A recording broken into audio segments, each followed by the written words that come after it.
Ni Imena Official muri gahunda y'amakuru agezweho tugiye guhera mu karere ka Nyamasheke. Ni kuri no nkuru igira iti abafungiwe jenoside bakarekurwa bafungiye ingengabitekerezo yayo. Uskenabo Karexte y'imyaka 67 na Kanyandekwe Evariste y'imyaka 48 bataye muri yombi bakekwaho ingengabitekerezo ya jenoside mu gihe bombi bigeze gufungirwa uruhare bagize muri jenoside yakorewe abatutsi mu mwaka wa 1994 bakarekurwa batarangije igihano. Abo bagabo bombi bafungiye kuri sitasiyo y'urwego rw'ubugenzacyaha RIB ya Kagano ni mu karere ka Nyamasheke mu gihe iperereza rikomeje ku byaha bakurikiranweho.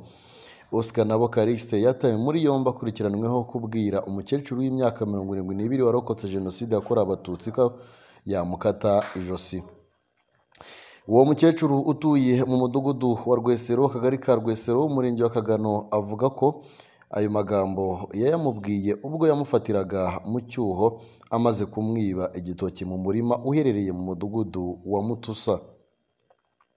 Uskenabo Karexte yahamwe n'ibyaha bya jenoside yakorewe abatutsi mu 1994 aburanishwa n'urukiko gacaca rwamukatiye gufungwa imyaka 9 ariko aza gufungurwa nyuma y'imyaka 2 gusa. Imyaka yarasigaye yagombaga kuyikoramo imirimo nsimburagifungo ifitiye igihugu akamaro ariko ngo nayo yayikoze mu myaka 2 n'igice gusa. Bivuga ko yakomeje kwihishahisha mu mudugudu wa Mutusa yakumva hari abajura atarangije igihano agahungira mu Bugarama mu karere ka Rusizi. Umukecuru yabwiye ko yamukata ijosi yagize ati yaraje ingeso y'ubujura iramwokama atangira kujya atwiba imyaka mu mirima. Ngiye guca igitoki mu murima wanjye nsanga yagiciye anagifite. Mubajije impamvu yanyibye igitoki turacyocyorana arambwira ngo umupanga we azaho yawushyize. Nkomeje kumusazamuraho akanwa yawuzana akankeba akajosi. Uwo mukecuru ngo yahise agira ubwoba kuko akibuka uburyo ubwo mugabo umugome mu gihe cya jenoside yakorewe abatutsi aribyo byamuteye gutangira amakuru ku gihe kugira ngo usa n'abafatwe. Ati mu byo afungiwe no kwica umugabo wanjye muri jenoside byarimo numvise ntashywe n'ubwoba kuko n'ubusanzwe mba njyenyine ntekereza ko nijoro yaza akankuraho ijosi nk'uko yari abimbwiye. Vuga neza Rura uhagarariye umuryango Ibuka mu murenge wa Kagano yabwiye Imvaho Nshya ko Uskenabo afunganywe na Kanyandekwe Evariste uvugira mu ruhame ko ubuhiri yicishije abantu muri jenoside ntaho bwagiye. Kanyandekwe nawe urukiko gacaca rwamukatiye gufungwa imyaka 9 ariko afungwa imyaka 6 n'igice ataha igihano kitarangiye bivuga ko yafunzwe ataruzuza imyaka y'ubukure. Vuga neza ati aya magambo akomeza kuvuga mu ruhame n'abo bafunganywe barayamaganye bavuga ko akwiye gufatwa akayabazwa kuko yuzuyemo ingengabitekerezo ya jenoside. Twarabigenzuye dusanga koko abyigamba buri gihe turamufata nawe ashyikirizwa ubugenzacyaha.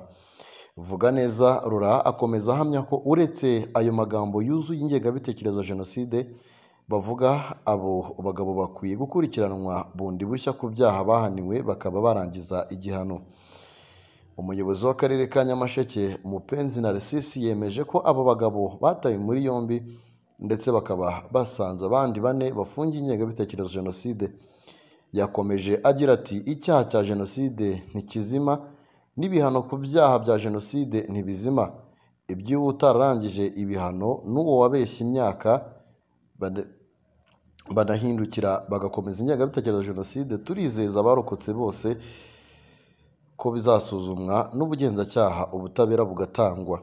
Yasabye abaturage kudahishira umuntu wese uketsweho ingengabitekerezo ya jenoside kuko ari uburozi bubi cyane butakwihanganirwa.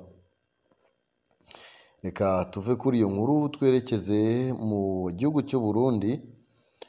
Ni inkuru dusanga yagira iti Perezida Ndayishimiye yahishuye uko yabaye mayibobo muri Tanzania. Varisto Ndayishimiye umukuru w'igihugu cy'u Burundi yagarutse ku nzira y'umusaraba yanyuzemo ubwo yari mayibobo yambara umwenda umwe nta faranga ryo kugura icyo kurya agira nuko yigeze kwiba mudasobwa muri ambasade y'u Burundi muri Tanzania. Perezida Ndayishimiye yabigarutseho mu kiganiro aherutse kugirana n'umuyoboro wa YouTube witwa Intumwa wo mu gihugu cy'u Burundi. Avuga ko urugendo rw'ubwo buzima bushaririye rwatangiye ubwo yaherezwaga n'inyeshyamba za CNDD-FDD muri Tanzania kujya kuganira na Leonard Nyangoma wari umuyobozi wabo ariko akabata ku rugamba.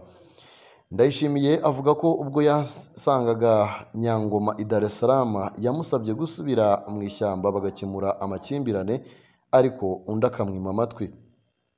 Ati nahise menyesha abari mu Burundi ko byanze, barambwira bati nta yindi nzira, tumukureho tuzane undi ushobora kutuyobora. Icyo gihe nibwo yasimbuwe na Ndayikengurukiye.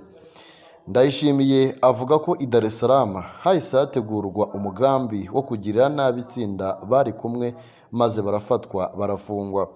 Ati bahise badushinja icyaha cyo kuba twaraje kwica impunzi z'Abarundi bavuga ko turi abasirikare ba Buyoya. Avuga ko nyuma baje kurekurwa ariko hashize iminsi 2 cyangwa 3 abapolisi ba Tanzania bongera kugaruka kubafata, we abaca muri humye ariko bagenzi be bajyanwa mu maguru adakora hasi. Ndayishimiye avuga ko ubwo bagenzi be bafatwaga bagafungwa, inzu babagamo yahise ishyirwaho ingufuri maze atangira kurara ku musozi kuko ntaho yari afite ho gutaha. Ati mba umwana ho mu muhanda utagira hava niyajya. Avuga ko muri ubwo buzima bwa mayibobo yirwanyeho i Dar es Salaam akoresha amayeri yose ashoboka kugira ngo abone ibyo kurya. Ati narahabaye ndi umwana wo mu muhanda ariko ndabizi ko nta wandushaga kurya kandi nta faranga na rimwe nari mfite. Nari mfite umwambaro umwe, isogisi rimwe, inkweto imwe ariko nararyaga. Ndayishimiye avuga ko ubwo yezereraga mu mujyi yahuye n'umuryango w'abagiraneza wamutoraguye umujyana mu rugo umuha ibyo kurya n'icumbi maze agarura agatege. Uwo muryango ngo waje no gukurikirana bagenzi be bari bafunzwe bararekurwa basanga Ndayishimiye muri rwa rugo rwari nko kwa marayika woherejwe avuye mu ijoro. Ndayishimiye avuga ko yaje gufata umwanzuro wo gushinga ikinyamakuru yise Intumwa kugira ngo ajye ageza ku mpunzi ziri muri Tanzania ndetse n'abari mu Burundi amakuru ajyanye n'urugamba. Avuga ko icyo kinyamakuru yagishinze nta rupfumu yafite ndetse ataranafite mudasobwa kandi ataranazi no kuyikoresha. Umukuru w'igihugu cy'u Burundi avuga ko icyo gihe we na bagenzi be bafashe umwanzuro wo kwiba mudasobwa n'ibindi bikoresho muri ambasade y'u Burundi i Dar es Salaam. Ati no kuri BBC abibuka byavuzwe ko hari abantu bibye muri ambasade. Ndayishimiye avuga ko yatangiye icyo kinyamakuru asohora ipaje imwe akazenguruka i Dar es Salaam acuruza intica n'ikize. Uko iminsi yincumaga yaje kubona ubufasha atangira gusohora impapuro nyinshi maze ikinyamakuru Intumwa kigera no mu Burundi mu buryo bw'ibanga. Muri iki kiganiro Perezida Ndayishimiye avuga ko nta kazi atigeze akora kuko yabaye umukarani wikorera imizigo, abumba amatafari, aba umuyede no mu kubaka n'ibindi. Perezida w'u Burundi Evariste Ndayishimiye abwira abantu bihebye ko igihe ubona ibintu bidashoboka hari inzira byanga bikunda yatuma bikunda. Bamwe mu bakurikira Perezida Ndayishimiye bavuga ko akunda kugaragaza ubuzima bushaririye yanyuzemo kugira ngo akomeze kugaragaza abaturage badahwema gutaka ubukene bukabije no kwerekana ko igihugu cyamuvunnye. Reka amakuru yacu tuyasoreze kuri no nkuru igira iti Repubulika ya Demokarasi ya Kongo yatangaje ko igiye gukurikirana Kabila ishinja ubugambanyi.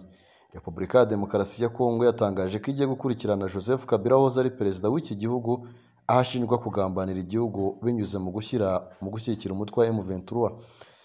Ku wa 18 Mata 2025 nibwo Joseph Kabila yageze mu mujyi wa Goma nyuma y'iminsi mike atangaje ko agiye gutaha anyuze mu burasirazuba bw'iki gihugu. Minisitiri w'Ubutabera muri Repubulika ya Demokarasi ya Kongo Constantin Mutamba yategetse ubuyobozi bukuru bw'ingabo za Repubulika ya Demokarasi ya Kongo ndetse n'ubushinjacyaha gukurikirana iby'uko Kabila ashobora kuba atarubahirije amategeko agenga imyitwarire isabwa n'uwahoze ari perezida. Minisitiri Mutamba yanavuze ko hasabwe ko imitungo yimukanwa n'itimukanwa ya Kabila ifatirwa ndetse hafashwe n'ingamba zo kugabanya ingendo z'abakorana nawe bose muri iki gikorwa cy'ubugambanyi bwo ku rwego rwo hejuru. Ikindi ni uko Repubulika ya Demokarasi ya Kongo ihagaritse ibikorwa bya politiki by'ishyaka rya Kabila rizwi nka Parti du Peuple pour la Réconciliation et la Démocratie rishinjwa gushyigikira M23. Leta ya Repubulika ya Demokarasi ya Kongo igaragaza ko biteye impungenge kuba Kabila adashyira amanga ngo yamagane AFC M23 mu bikorwa byo kwigarurira bimwe mu bice byo mu burasirazuba bw'iki gihugu. Ubutegetsi bwa Kinshasa bushinja Kabila kugira uruhare butaziguye mu bikorwa bya M23. Repubulika ya Demokarasi ya Kongo kandi yagaragaje ko itumva uburyo Kabila yasubira mu gihugu anyuze mu mujyi wa Goma kandi azi neza ko wamaze kwigarurirwa na AFC M23 irwanya ubutegetsi bwa Kinshasa. Itangazo Minisitiri w'Ubutegetsi bw'igihugu Shabani Ruko Bihango yasinyeho rirakomeza rigira riti hashingiwe ku ngingo ya 29 iya 30 n'iya 31 z'itegeko nomero 0/002 ryo kuwa 15/2024 rigena imiryango n'imitwe ya politike. Ibikorwa bya PPRD byose birahagaritswe gukorerwa ku butaka bw'iki gihugu. Umuvugizi wa guverinoma ya Repubulika ya Demokarasi ya Kongo Patrick Muyaya nawe aherutse gutangaza ko kuba Kabila yagiye mu gice kigenzurwa na AFC M23 bishimangira ko ari umwanzi w'igihugu. Ati ntacyo Kabila yari yatangaza ku mugaragaro ku makuru yo gusubira mu gihugu cyangwa kuri ubu ashinjwa na Leta ya Repubulika ya Demokarasi ya Kongo. Icyakora bya hafi na Kabila yasobanuriye Societe du Presse ko icyamujyanye Goma ari ukugira ngo atange umusanzu muri gahunda igamije kugarura amahoro mu burasirazuba bwa Repubulika ya Demokarasi ya Kongo. Umuvugizi wa Kabila Barabara Nzimbi kuri uyu wa 19 Mata 2025 atangaje ko mu masaha cyangwa mu minsi mike iri imbere Kabila azageza ijambo ku banyekongo kugira ngo atange umucyo ku bivugwa. Yagize ati mu masaha ari imbere Joseph Kabila azageza ijambo ku gihugu kugira ngo atange umucyo. Muri Gashyantare 2025 Perezida Tshisekedi yavuze ko Kabila ari we muntu nyawe uri inyuma y'ibi byose, amushinja gufasha M23. Icyakora Kabila nawe muri Werurwe 2025 amusubiza ko yaba afatanyije na M23 ibintu byari kuba bitandukanye cyane nuko bimeze ubu ngubu. Nanga dusoreje amakuru twabateguriye tubabwira ngo mukomeze mugire ibihe byiza cyane, tubibutsa kugira ngo mukande subscribe nyaboneka batarakanda subscribe. Bye bye.